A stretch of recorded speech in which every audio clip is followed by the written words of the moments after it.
Alors, je suis Alexis, responsable administratif et financier d'Opinum et je suis là depuis octobre 2015. Ma mission au sein d'Opinum est de veiller à la saine gestion de l'entreprise, donc faire bien attention à tous les processus de vente, à leurs conséquences.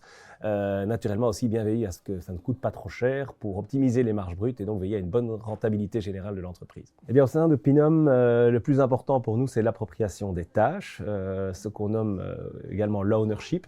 Et donc, le but, c'est vraiment que chacun sache ce qu'il a à faire après une réunion et on se retrouve une fois que les tâches sont terminées pour remettre au point ce qui se passe et passer aux tâches suivantes.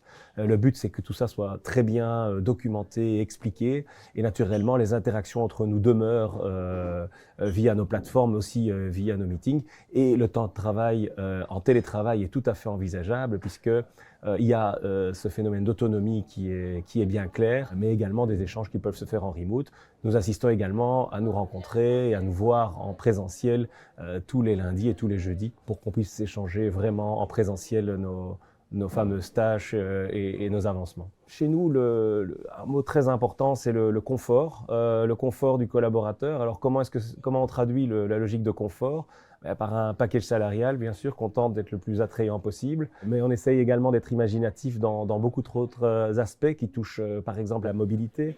Tout le monde ne souhaite pas la même chose en matière de mobilité. Nous avons aussi une vision durabilité. Là, c'est nous qui essayons de pousser un maximum pour des solutions les plus durables possibles, tout en rencontrant les souhaits de mobilité du collaborateur. Et un troisième pilier pour nous, c'est le bien-être. On essaye d'éviter les conflits stupides. Si on est amené à travailler après 18 heures parce qu'on a quelque chose entre 14 et 16, ben pour nous, c'est pas un problème. Du moment que la tâche est respectée et que la rentabilité de la dite tâche, c'est-à-dire les heures qui sont allouées, sont prestées.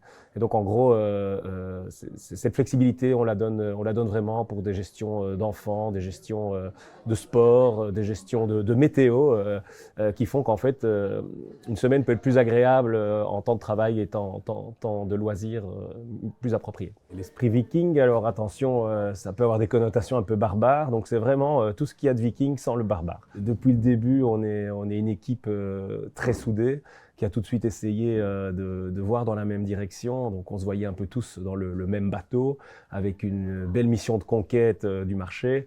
Et donc grâce, avec ces deux idées-là, on est un peu arrivé à parler de Vikings, qui étaient donc des conquérants très enthousiastes dans leur finalité. On s'est tous dit au début que même si on était amené à croître, ce qui est le cas en matière de nombre de personnes, on va essayer de tenter de garder une vision la moins rigide, souvent liée à la croissance, et donc de garder cet esprit de corps malgré la croissance. Au niveau ambiance, on n'est pas mauvais. Je pense même qu'on est bon. Ce qui est important chez nous, c'est de savoir que pour l'instant, en tout cas, on est tous toujours contents de se voir pendant et après le boulot. Il y a, je pense, une condition particulière pour que ça se passe bien pour les gens qui rentrent dans l'entreprise, c'est d'avoir un sens bien aiguisé de l'autodérision pour pouvoir se sentir bien dans nos échanges d'ambiance.